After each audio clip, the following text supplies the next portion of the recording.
আসসালামু আলাইকুম, স্বাগতম সবাইকে। আজকে রান্না করব পটল চিংড়ি।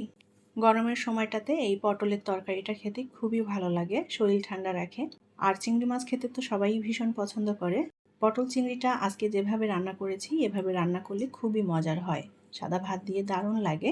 আমি খুবই সহজ রেসিপিতে আজকের এই পটল চিংড়ি রান্না আপনাদের সাথে শেয়ার করেছি, আশা করছি আপনাদের ভালো লাগবে।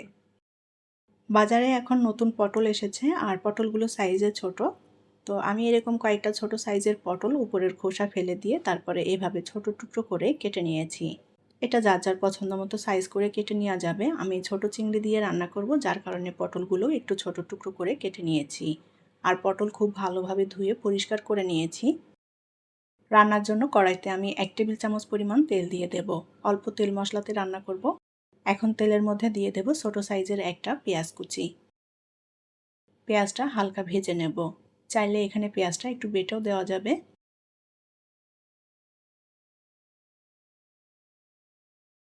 পেঁয়াজটা আমি হালকা লাল করে ভেজে নিয়েছি। এখন কিছুটা পানি দিয়ে দেব মশলা কষিয়ে নেওয়ার জন্য। রসুন বাটা দিয়ে দেব 1/2 চা চামচ। গুঁড়া মশলা দিয়ে দেব। আমি এখানে লবণ নিয়েছি স্বাদ মতো, হলুদের গুঁড়া, ধনিয়া গুঁড়া এবং শুকনো মরিচের গুঁড়া নিয়েছি 1/2 চা চামচ করে। মশলাটা নেড়ে চেড়ে সুন্দর করে কষিয়ে নিতে হবে। পটল চিংড়ি রান্না অনেকভাবেই করা যায়, এক একজন এক একভাবে করে। আমি যেভাবে রান্না করি সেই রেসিপিটাই আপনাদের সাথে শেয়ার করলাম, আশা করছি আপনাদের ভালো লাগবে। মশলাটা একটু কষিয়ে নিয়েছি। এখন এর মধ্যে আলু দিয়ে দেব। আমি এখানে মিডিয়াম সাইজের একটা আলু এভাবে ছোট টুকরো করে কেটে নিয়েছি। আলু খুব ভালোভাবে ধুয়ে নিয়েছি। আলুটা এখন মশলার সাথে কষিয়ে নেব। পটলের সাথে একটু আলু মিক্স করে দিলে ভালো লাগবে খেতে, তবে এখানে আলু বাদ দিয়েও রান্না করে নেওয়া যাবে। আলুটা খুব ভালোভাবে কষিয়ে নিয়েছি, আলুগুলো সেদ্ধ হয়ে গিয়েছে। এখন আলুর মধ্যে দিয়ে দেব চিংড়ি মাছ। আমি এখানে ছোট সাইজের চিংড়ি মাছ নিয়েছি। চিংড়ি মাছগুলো বেছে খুঁটে ভালোভাবে ধুয়ে পরিষ্কার করে নিয়েছি।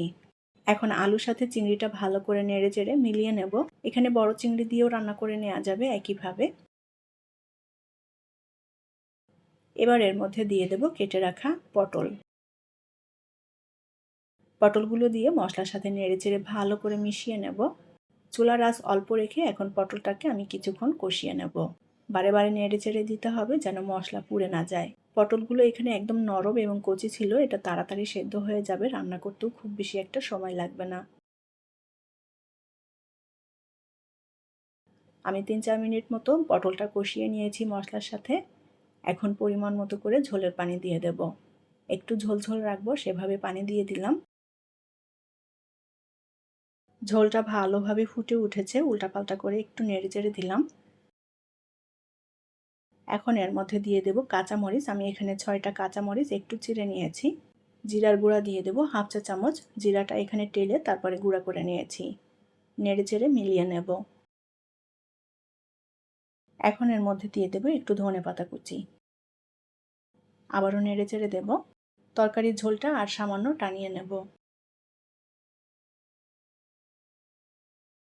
পটল চিংড়ির তরকারিটা রান্না করা হয়ে গিয়েছে, ঝোলটাও আমি টানিয়ে নিয়েছি যতটুকু রাখতে চাই। তরকারি রান্না পুরোপুরি কমপ্লিট। এখন এটা নামিয়ে নিয়ে পরিবেশন করব। তৈরি হয়ে গেল দারুণ সুস্বাদু এবং মজাদার পটল চিংড়ি। সাদা ভাত দিয়ে খেতে দারুণ লাগে এই পটল চিংড়ির তরকারিটা। আশা করছি আপনাদের ভালো লেগেছে আমার আজকের রেসিপি। আমি খুবই সহজভাবে দেখানোর চেষ্টা করেছি। রেসিপিটি যদি আপনাদের কাছে ভালো লেগে থাকে তাহলে প্লিজ ভিডিওটি শেয়ার করবেন। পরবর্তী রেসিপি দেখার আমন্ত্রণ জানিয়ে বিদায় নিচ্ছি। ভালো থাকবেন সবাই। আল্লাহ হাফেজ।